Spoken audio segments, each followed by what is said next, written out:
స్వామి, తమరు నారాయణ మంత్రాన్ని ఎందుకు జపిస్తున్నారు? నేను ఎల్లవేళలా శ్రీహరినే ధ్యానిస్తూ ఉంటాను.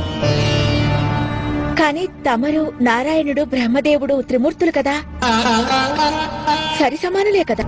బ్రహ్మ జీవనాన్ని సృష్టిస్తాడు, జననం జరుగుతుంది. విష్ణు ఆ జీవనాన్ని పరిపాలిస్తాడు. నేను లయం చేస్తాను, అంటే మృత్యువు ప్రసాదిస్తాను.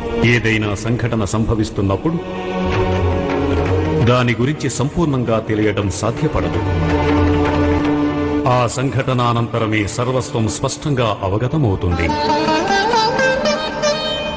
ఏం జరిగింది, ఎలా జరిగింది, ఎందుకు జరిగింది, దాని వెనుక అర్థం ఏమిటనేది. అంటే బ్రహ్మదేవుడు సృష్టికి అధిపతి అయినప్పటికీ సృష్టిని పాలించలేడు.